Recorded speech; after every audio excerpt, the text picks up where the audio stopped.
Sukron Suwangga nggih. Betul.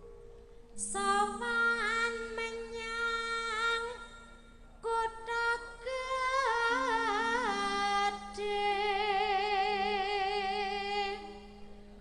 Tenan bawane iki langkung sae nek sing ngaturke iki Piyayi Kakung lho. Nggih. Bendera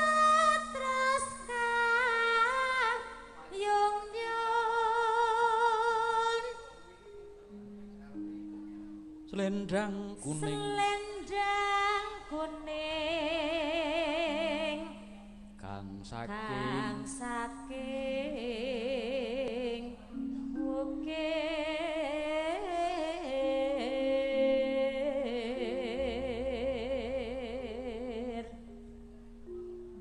Suara kurang Rano.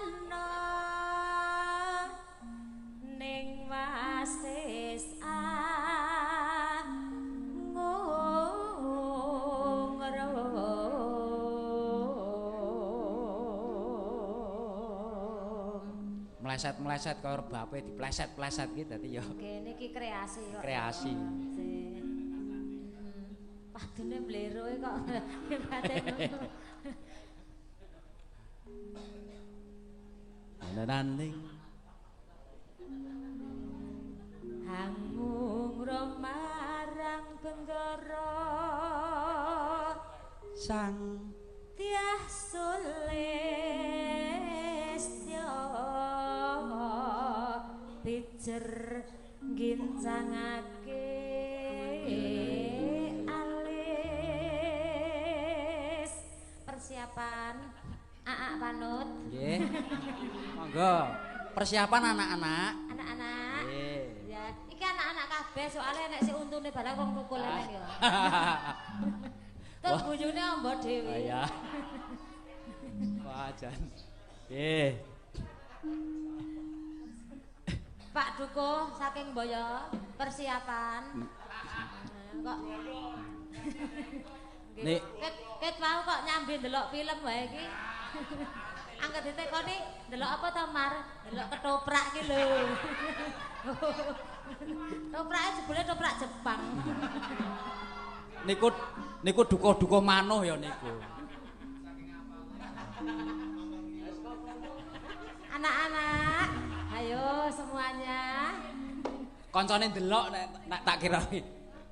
Terus tresno sesi depan. Lol lelal lol.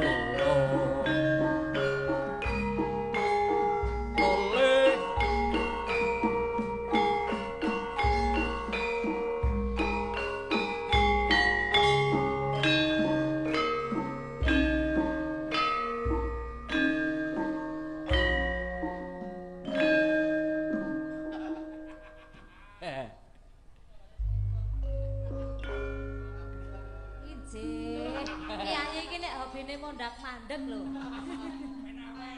Penawet jare. Dintat-entit. Luweh becik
sandinge pengendangnya sandinge ya ketularan lho. Oh malah parah. Nggih, iki mangkon pasukan jahe-jahe. Pasukan jahe-jahe.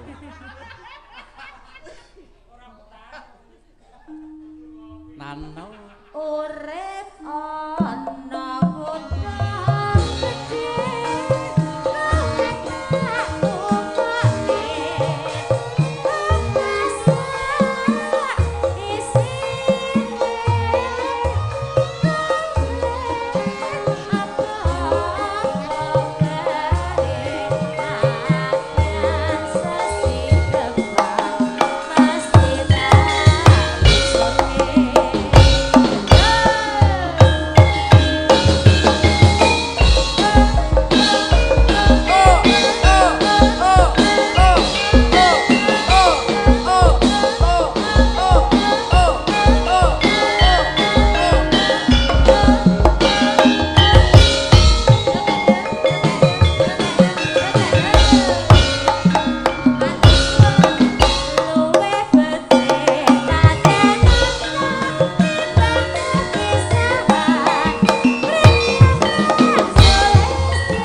ora mekakat. Lah ya, ketoke iki tanggapan gedhen tenan iki. Wah, cucuk. Ketoke cucuk tenan. Kula pirsa lurahe iki piyayi bijaksana. Betul. Lurah Yoga niku lho. Nika panjenengane sing iki sing sirahe cilik iki. Ket mau kok klithah-klithih nggawa tas ngalor ngidul iki. Lah, sing ora teko iki sapa iki siter karo Heeh lah. Engko wis ngandang rong amplopan. Wis pokoke sing penting aku gur glundung kok, glundung suling.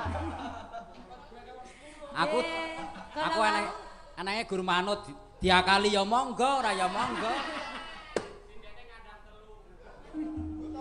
Tim matur sembah nuwun kala ingkang sampun maringi rezeki Pak sinten wau. Nggih. Pak Alek. Nggih, sembah nuwun Pak Alek, mugi berkah barokah. Amin.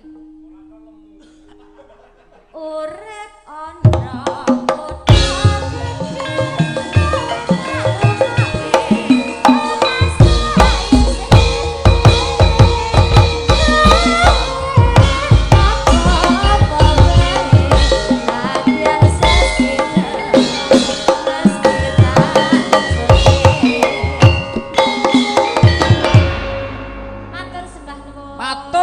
matur nuwun.